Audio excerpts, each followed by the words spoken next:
You're listening to Skeptoid. I'm Brian Dunning from Skeptoid.com. Grounding the Ghost of Flight 401. It was one of the great ghost stories of the 1970s.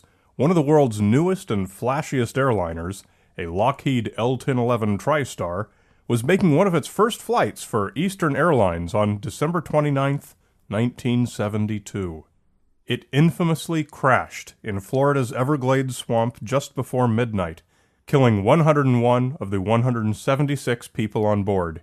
The story goes that parts from it were salvaged and installed in other L-1011s, and almost immediately, the ghost stories began. Aircrews reported seeing apparitions of their dead co-workers on board the planes that had Flight 401's spare parts. Books and TV movies frightened audiences, and this ghost story that had it all became a permanent fixture in great American tales of the paranormal. Surely pilots and aircrew would never make up such stories, would they? To all who shivered at night in fear of this creepy story, it seemed that it must have been true as reported.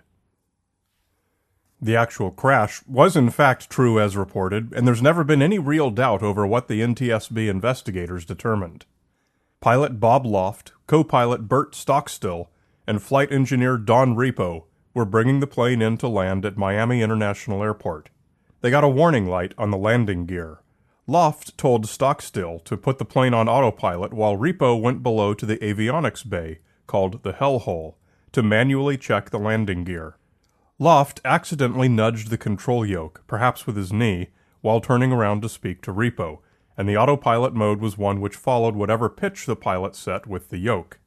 None of them realized in the dark that they were gradually descending, as their attention was on debugging the landing gear indicator.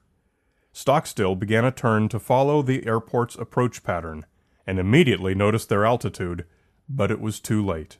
The plane crashed into the swamp. Fortunately, it was a relatively gentle angle into a soft surface, and that's what allowed so many people to survive. All three of Loft, Stockstill, and Repo were among the unlucky majority who perished.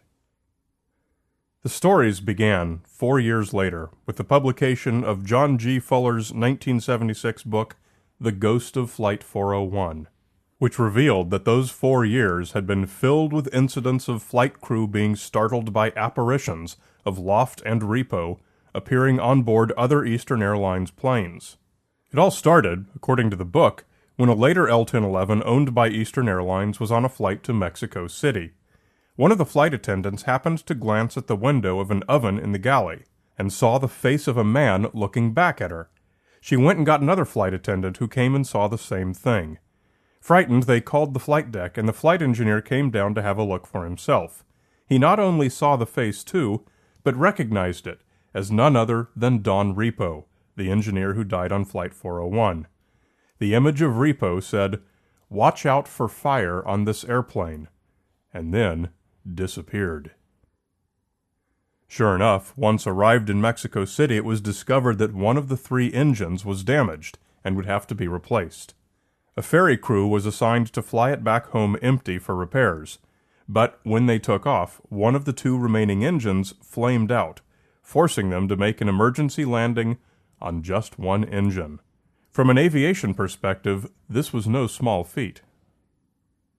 Author Fuller noted that, mysteriously, the cockpit voice recorder was also replaced when the repair work was finally done, which struck him as odd. In his investigations talking with various airline employees, which occupy most of the book, he discovered the likely reason. According to the flight crew, who were highly reluctant to discuss it, Don Repo had appeared in the cockpit and talked them through the landing. But this was just the beginning. Pilots and flight attendants frequently saw Don Repo after that, and always he gave them some valuable maintenance note about the aircraft. Captain Bob Loft was also seen on a few occasions, but never as often as Repo. The explanation soon became clear. The apparitions were always on aircraft that contained equipment salvaged from Flight 401. The L-1011 was new, parts were scarce, and any non-structural components that passed scrutiny, said Fuller, went into Eastern's spare parts pool. In particular, an oven and the elevator, for the L-1011 had an elevator leading to a spacious downstairs galley, were salvaged from Flight 401 and installed on another L-1011 in the fleet, on which repo usually appeared. It was, in fact, the same plane that had the trouble in Mexico City. Fuller's book was soon made into a popular TV movie also called The Ghost of Flight 401, notable for having creeped people out for years. The haunted aircraft components that harbored the flight engineer's benevolent ghost entered the Hall of Fame of 1970s urban legends. Fuller wrote that the airline was apparently trying to cover this up. He said that every time an appearance of the ghosts had been entered into a plane's logbook, that logbook was suddenly replaced with a new blank one. He told of an unidentified mechanic who came upon a whole stockroom of equipment, all in perfect working condition, that Eastern had ordered to be removed from various aircraft. They were all the pieces that had been salvaged from Flight 401, including the oven and elevator, but many other pieces as well. Whenever someone told Fuller such a story, they frequently asked him not to use their real name, out of fear of reprisal from the company. Thus the book is full of untraceable sources and unverifiable claims. This becomes much less surprising when you look at Fuller's publishing history. The Ghost of Flight 401 was not much of a departure for him. He usually wrote UFO books and was best known for The Interrupted Journey about the Betty and Barney Hill case. Obviously, this is a red flag waving at us vigorously that we should be sure to take this tale with several good grains of salt. But fortunately, it is not the only source available to us. Robert Serling's 1980 book, From the Captain to the Colonel, tells the complete history of Eastern Airlines. From 1935, when it was headed by World War I ace Captain Eddie Rickenbacker, through the late 1980s, when Apollo astronaut Colonel Frank Borman was at the helm. Borman, incidentally, was personally on site at the Flight 401 crash, slogging through the mud and helping to rescue victims. Fuller's claims that Eastern executives tried to bully their employees into silence about the ghosts led them to nearly file suit against the publisher, but Borman nixed the plan, rightly feeling that doing so would give the book even more publicity.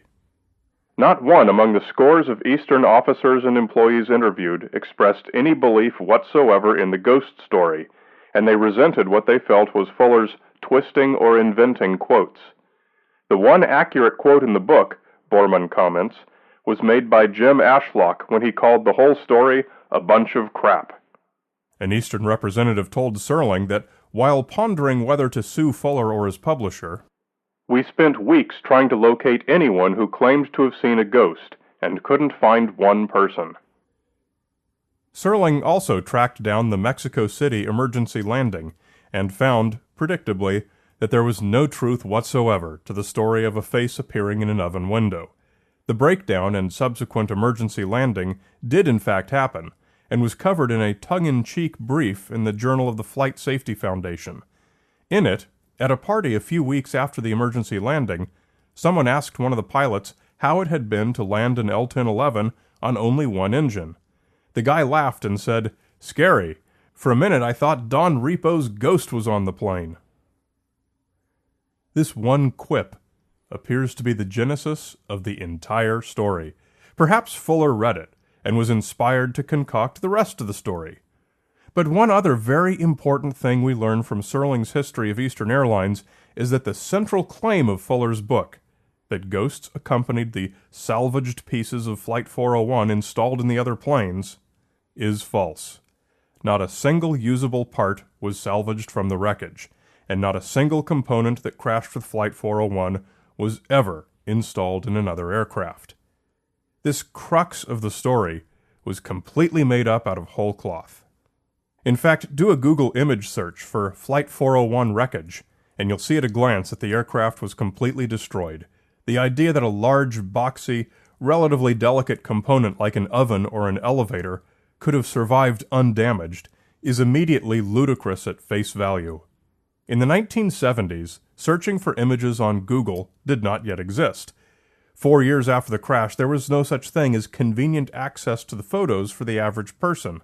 Fuller could have said whatever he wanted about the condition of the wreckage, and nobody would have any reason to doubt him. And so, with no actual ghost reports having been made by any actual people, and no haunted components from Flight 401 having been installed in other planes, it follows that the alleged orders from Eastern Airlines management to remove said components never happened either, as didn't the mechanics who performed the work and made cautious reports of it to Fuller. The Ghost of Flight 401 was a book of nearly pure fiction, as was the TV movie that followed it. Like so many such cases, its exploitation of a tragedy for financial gain and publicity was disrespectful to both the victims and the survivors. The crash of Flight 401 highlighted a number of deficiencies in flight safety that I'm happy to say were soon implemented. Flashlights became part of the standard equipment. Flight attendants now have shoulder harnesses whether their seats face forward or backward. The acoustic alerts given to pilots to advise them of changes to the autopilot settings were dramatically improved, and the groundwork was laid for what later became the science of cockpit resource management, which aims to minimize human error by codifying communication, leadership, and decision-making in the cockpit.